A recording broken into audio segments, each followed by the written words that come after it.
السلام علیکم ورحمۃ اللہ وبرکاتہ۔ بسم اللہ الرحمن الرحیم۔ اس وقت رات کے 9 بج رہے ہیں اور میں ٹرین میں ہوں۔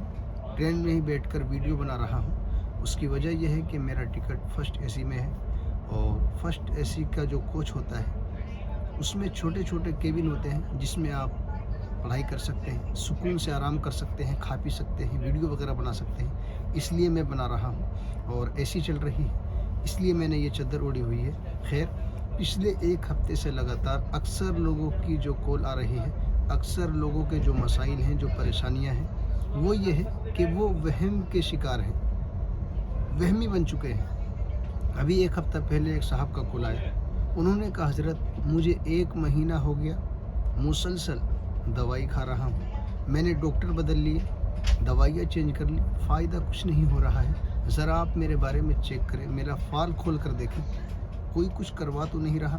اور کل کی بات ہے، 2 دن پہلے کی بات ہے، ایک خاتون کا فون آیا، پڑھی لکھی ہیں، ایجوکیٹڈ ہیں، پڑھا رہی ہیں، پڑھ بھی رہی ہیں۔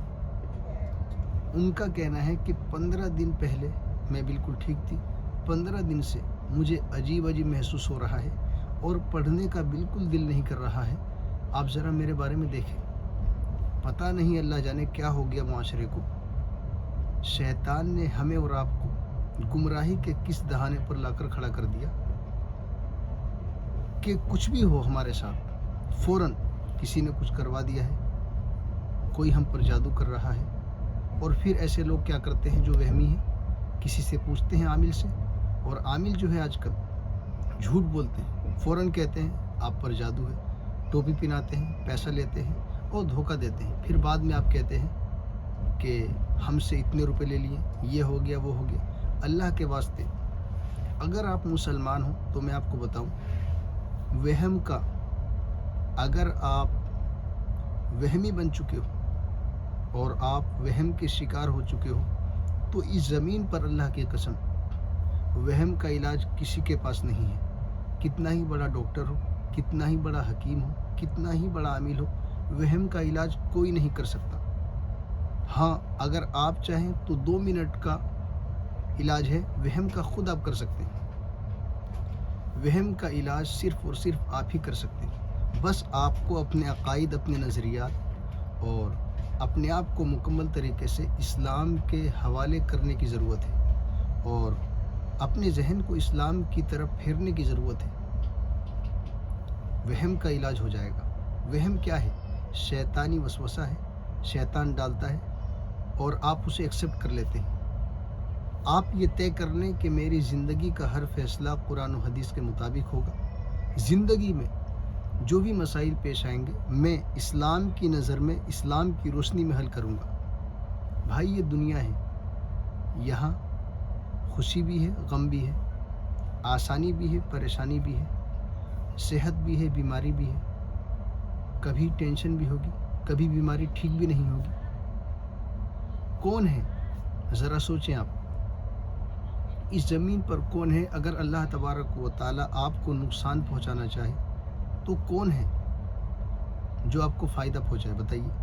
اور اگر اللہ تبارک و تعالیٰ آپ کو فائدہ پہنچانا چاہے تو پوری دنیا کے انسان جنات مل کر بھی آپ کو نقصان نہیں پہنچا سکتے۔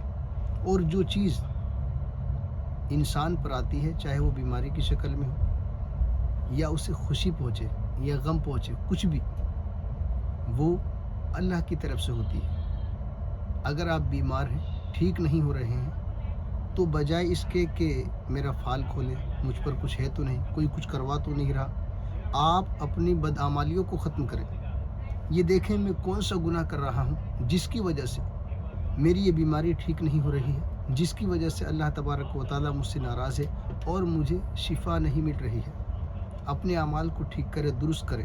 نماز ہم نہیں پڑھتے، روزہ ہم نہیں رکھتے، صبح سے شام تک سینکڑوں گناہ ہم کرتے ہیں، بد نظری ہم کرتے ہیں، دھوکہ ہم دیتے ہیں، جھوٹ ہم بولتے ہیں، غیبت، حسد، چغلی، ہم ہزاروں بیماریاں ہیں ہمارے اندر، ہزاروں گناہ ہم کرتے ہیں۔ اور کوئی مسئلہ ہو تو اپنے اعمال کو دیکھیں آپ، بتائیے اللہ کے رسول صلی اللہ علیہ وسلم پر کوئی بھی پریشانی، کوئی بھی آفت آتی، فوراً کیا کرتے؟ مصلی بچھاتے، اللہ کے حضور سجدہ ریز ہوتے اور استغفار پڑھتے۔ تو آپ پر کوئی بھی پریشانی ہے، قرآن میں ہے ما اصاب من مصیبت فبما کسبت ایدیکم ویعفو عن کثیر، اللہ فرماتا ہے کہ اس دنیا کے اندر کسی انسان پر بھی کوئی بھی پریشانی ہے، چھوٹی پریشانی سے لے کر بڑی پریشانی تک، کوئی بھی پرابلم ہو، وہ اس کے ہاتھوں کے کرتوت ہوتے ہیں، وہ اس کی بدعمالیوں کی وجہ سے ہوتا ہے، اور بہت سارے اللہ معاف کر دیتا ہے گناہ، یہ کچھ کا بدلہ ہوتا ہے۔ تو میری آپ لوگوں سے گزارش ہے، آپ وہمی نہ بنیں، اور آپ کے ساتھ کوئی بھی پرابلم ہے، جیسے آپ مقروض ہو گئے، بیمار ہو گئے، علاج کروا رہے ہیں، ٹھیک نہیں ہو رہا ہے، کوئی بھی مسئلہ ہو، استغفار پڑھے کثرت سے، اور یہ نہ سوچے کوئی کچھ کروا رہا ہے، کسی پر کچھ کروانا اتنا آسان نہیں ہے، سمجھ گئے؟ یہ ہزاروں میں سے، کئی ہزاروں میں سے 2-4 لوگ ہوتے ہیں جن پر اثر ہوتا ہے، اور اگر وہ عمل ٹھیک کر لیں، استغفار پڑھیں، ان کا عقیدہ درست ہو، ان پر بھی اثر نہیں ہوگا۔ اس لیے میری آپ لوگوں سے گزارش ہے، کوئی بھی مسئلہ ہو استغفار پڑھیں، اور اپنے بارے میں محاسبہ کریں، اپنے بارے میں غور و فکر کریں کہ وہ کون سا گناہ ہے صبح سے شام تک جو ہم کر رہے ہیں، کرتے آ رہے ہیں، کون سا گناہ ہے جس میں ہم ملوث ہیں، اسے دور کریں، پھر جا کر آپ کی بیماری ٹھیک ہوگی، آپ کی پرابلم سولو ہوگی۔ اللہ تبارک و تعالی ہم سب کو قرآن و سنت کی صحیح سمجھ عطا فرمائے، آنے والی پریشانیوں سے، مصیبتوں سے، آفتوں سے، ہر طرح کے شر و فتن سے ہم سب کی پوری امت مسلمہ کی حفاظت فرمائے۔